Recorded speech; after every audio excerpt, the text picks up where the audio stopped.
Good afternoon students. बेटा history class में कुछ बच्चों को कमेंट्स आए थे कि सर ये क्वेश्चन बता दीजिए हड़प्पा सभ्यता का पतन कैसे हुआ था। हड़प्पा सभ्यता क्या थी, हड़प्पा सभ्यता के मुख्य स्रोत क्या थे, हड़प्पा सभ्यता में लोगों का मुख्य व्यवसाय क्या था, हड़प्पा सभ्यता की खोज किसने की, कौन कौन से क्षेत्र की, हड़प्पा सभ्यता के शहरीकरण कैसा था, हड़प्पा सभ्यता के दो महत्वपूर्ण क्षेत्र मोहनजोदड़ो हड़प्पा कैसे थे। ये सब चीज़ें हम डिस्कस कर चुके हैं। फिर भी अगर किसी बच्चे को जिस टॉपिक पर भी प्रॉब्लम है वो बेटा मुझे कमेंट्स बॉक्स में बता दें कि सर ये वाला क्वेश्चन करा दीजिए। अभी जो मेरे पास आया है, कुछ बच्चे ये कह रहे हैं कि सर हड़प्पा सभ्यता का अंत कैसे हुआ था। हड़प्पा सभ्यता के अंत के बारे में थोड़ा सा एक वीडियो बनाइए।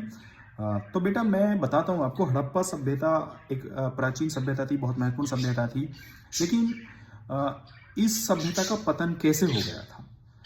तो लगभग 1650 ईस्वी पूर्व, हम कई जगह अलग अलग डेट हो सकती हैं, 1700 मानते हैं, कहीं पर हम 2600 ईस्वी पूर्व से 1900 ईस्वी पूर्व मानते हैं, कहीं पर 2650 से 1750 के बीच मानते हैं, पर हम एनसीईआरटी को प्रेफरेंस करते हैं ज़्यादा।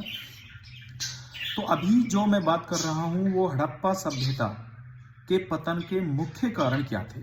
तो बेटा बहुत सारे कारण हैं, अलग अलग इतिहासकारों का अलग अलग मत है, हम एग्जैक्ट नहीं कह सकते कि ये वाला कारण है, क्योंकि हड़प्पा सभ्यता कोई लिखित है नहीं, जो उसकी लिपि है वो अभी पढ़ी नहीं गई है, रहस्यमय लिपि है। तो जो चीज़ें हमें मिली हैं, जो चीज़ें उन्हीं के आधार पर आमतौर पर हम ये अनुमान लगाते हैं। तो बहुत सारे इतिहासकारों ने अलग अलग तरह के विचार दिए हैं, उनमें से महत्वपूर्ण इस प्रकार है।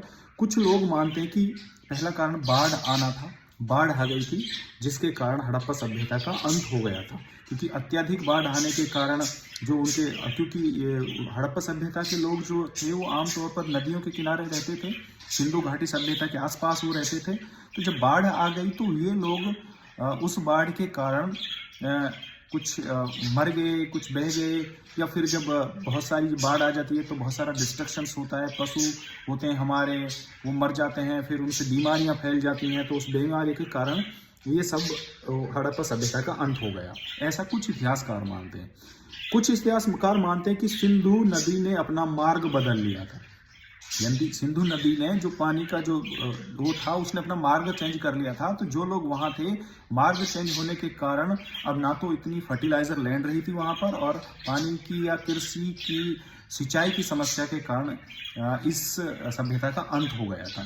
दूसरा कारण लोग ये मानते हैं, इतिहासकार ये मानते हैं, लेकिन कुछ इतिहासकार मानते हैं तीसरा कारण भूकंप के कारण।